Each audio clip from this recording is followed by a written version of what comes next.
नमस्कार, मैं रचना शर्मा चढ़ती कला एमटीवी देख रहे सभी दर्शकों का स्वागत करती हूं। आप देख रहे हैं हिंदी के समाचार। समाचारों की शुरुआत से पहले एक नजर आज के मुख्य सुर्खियों पर।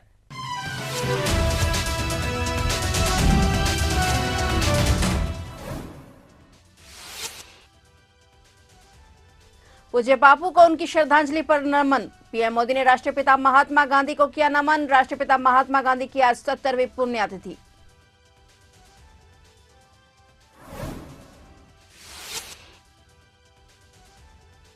दिल्ली बुराड़ी हादसा, 36 घंटे बाद मलबे से जिंदा निकला परिवार। टमाटर मूंगफली ने बचाई जान। अब तक 21 लोगों को निकाला गया, मालिक गिरफ्तार।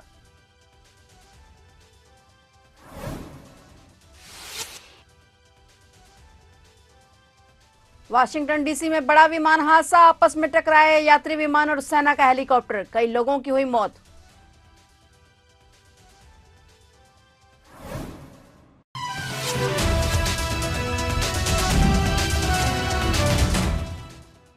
और अब समाचार विस्तार से। राष्ट्रपिता महात्मा गांधी की 70वीं पुण्यतिथि है। आज तमाम नेता बापू को याद कर उन्हें अपनी तरफ से भावभीनी श्रद्धांजलि भेंट कर रहे हैं। वहीं आज राष्ट्रपिता महात्मा गांधी की 70वीं पुण्यतिथि पर पीएम नरेंद्र मोदी ने भी उन्हें याद कर नमन किया और उन्हें श्रद्धांजलि दी। पीएम मोदी ने कहा कि पूज्य बापू को उनकी पुण्यतिथि पर श्रद्धांजलि उनके आदर्श हमें विकसित भारत के निर्माण के लिए प्रेरित करते हैं। मैं हमारे राष्ट्र के लिए शहीद हुए सभी लोगों को भी श्रद्धांजलि देता हूं और उनकी सेवा और बलिदान को याद करता हूं। राष्ट्रपिता महात्मा गांधी की 1948 में आज ही के दिन नाथूराम गोडसे ने गोली मारकर हत्या कर दी थी। राजधानी दिल्ली के बुराड़ी इलाके में एक निर्माणाधीन 5 मंजिला इमारत गिरने के 36 घंटे बाद एक परिवार को सुरक्षित बाहर निकाला गया है। यह हादसा सोमवार शाम को हुआ था और राहत और बचाव कार्य में जुटी एनडीआरएफ और दमकल विभाग की टीमों ने मलबे से एक दंपत्ति और उनके 2 छोटे बच्चों को सुरक्षित बाहर निकाला है। महिला और बेटे को मामूली चोटें आई हैं, जिन्हें अस्पताल में भर्ती कराया गया है। इस हादसे में सबसे चौंकाने वाली बात यह रही कि मलबे में दबे एक व्यक्ति ने अपने परिवार को टमाटर और मूंगफली खिलाकर जिंदा रखा। इस व्यक्ति का नाम राजेश है, जो इस इमारत की दूसरी मंजिल पर अपने परिवार के साथ रह रहे थे। इमारत गिरने के बाद सांस लेने और जीने के लिए सिर्फ 2 फुट की ही जगह बची थी। उन्होंने बताया कि वे लगातार अपनी पत्नी और बच्चों को संबल देते रहे और उम्मीद नहीं छोड़ी। बाहर शोर हो रहा था, लेकिन उनकी आवाज कोई नहीं सुन पा रहा था। अंत में उन्होंने एक पाइप के जरिए बचाव दल को संकेत दिए, जिसके बाद एनडीआरएफ की टीम ने उन्हें सुरक्षित बाहर निकाल लिया। बता दें कि इस दर्दनाक हादसे में अब तक 5 लोगों की मौत हो चुकी है और 2 बच्चियां भी इनमें शामिल हैं। अब तक 21 लोगों को मलबे से बाहर निकाला जा चुका है, जिनमें से 16 लोग जिंदा बचे हैं। पुलिस ने इस हादसे की जिम्मेदारी इमारत के मालिक योगेंद्र भाटी पर डाली है। इसके खिलाफ गैर इरादतन हत्या और अन्य धाराओं के तहत केस दर्ज कर उसे गिरफ्तार कर लिया गया है।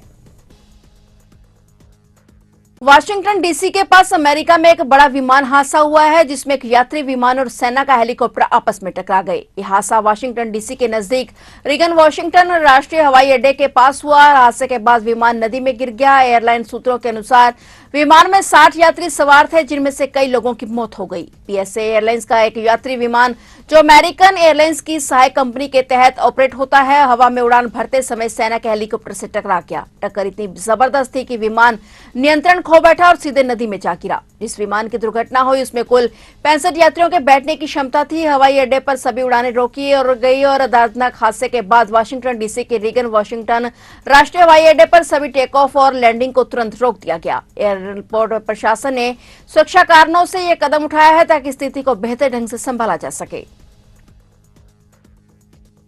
उत्तर प्रदेश के मुख्यमंत्री योगी आदित्यनाथ ने महाकुंभ मेला स्थल पर हुए भीषण भगदड़ कांड के बाद दिल्ली विधानसभा चुनाव प्रचार कार्यक्रम को स्थगित कर दिया है। इस हादसे में कई लोगों की जान चली गई, जिससे पूरे देश में शोक की लहर दौड़ गई है। प्रयागराज में महाकुंभ के दौरान भगदड़ की घटना के बाद उत्तर प्रदेश के मुख्यमंत्री योगी आदित्यनाथ ने आज गुरुवार 30 जनवरी को दिल्ली में होने वाले अपने चुनाव प्रचार कार्यक्रम को स्थगित कर दिया। इससे पहले बुधवार को भी उनका दिल्ली दौरा प्रस्तावित था, लेकिन उसे भी रद्द कर दिया गया था। सीएम योगी आदित्यनाथ प्रयागराज की स्थिति पर लगातार नजर बनाए हुए हैं।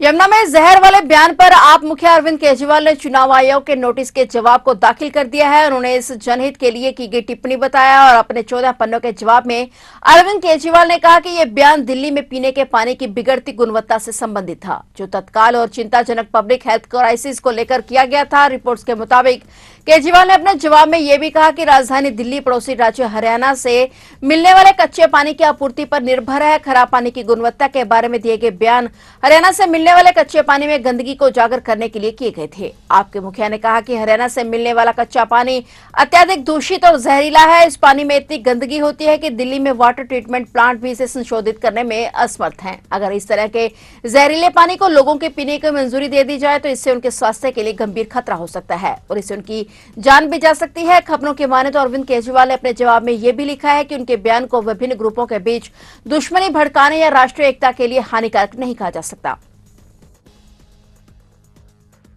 हरियाणा के मुख्यमंत्री नायब सिंह सैनी ने कहा कि दिल्ली के पूर्व मुख्यमंत्री अरविंद केजरीवाल ने अपनी राजनीतिक स्वार्थ सिद्धि के लिए लोगों में भय पैदा करने के जो बयान दिए हैं वो दुर्भाग्यपूर्ण हैं। इस प्रकार के बयान देकर द्वेष पैदा मत कीजिए। अरविंद केजरीवाल को इस बयान के लिए दिल्ली और हरियाणा के लोगों से माफी मांगनी चाहिए। मुख्यमंत्री नायब सिंह सैनी ने दिल्ली हरियाणा बॉर्डर पर दहेसरा गांव के पास यमुना नदी के 4 नंबर पॉइंट का दौरा किया और पूजा अर्चना कर यमुना के पानी का आचमन किया। उन्होंने कहा कि अरविंद केजरीवाल ने बयान दिया है कि हरियाणा की भारतीय जनता पार्टी सरकार ने यमुना में जहर मिलाकर भेजा है, जबकि वाटर अथॉरिटी ऑफ इंडिया द्वारा पानी के जो सैंपल लिए गए हैं उसमें कहीं भी जहरीले पदार्थ नहीं मिले हैं। मुख्यमंत्री ने कहा कि अरविंद केजरीवाल झूठ की राजनीति कर रहे हैं। लोगों को डराने वाला बयान अपनी राजनीतिक स्वार्थ सिद्धि के लिए जो केजरीवाल ने दिया है वो दुर्भाग्यपूर्ण है। मैं आज पवित्र यमुना माता के चरणों में यहाँ पर आया हूँ। आप देख भी रहे हैं, मैंने यहाँ पर पानी का, मां यमुना के उस पानी का आचमन भी किया है। उन्होंने एक दुर्भाग्यपूर्ण जो बयान दिया और उन्होंने कहा कि हरियाणा की भारतीय जनता पार्टी सरकार ने इसमें जहर मिला करके भेजा है। एक मास जेनोसाइड की बात केजरीवाल ने की है। कल ही WHO जो वाटर रिसोर्स अथॉरिटी है उसने कल यहाँ के सैंपल लिए हैं। जो पानी के सैंपल थे उसमें कहीं कोई जहर की मात्रा नहीं है। मैंने खुद पानी का आचमन किया है। केजरीवाल साहब की पूरी जिंदगी झूठ बोल करके 10 साल उन्होंने निकाले हैं।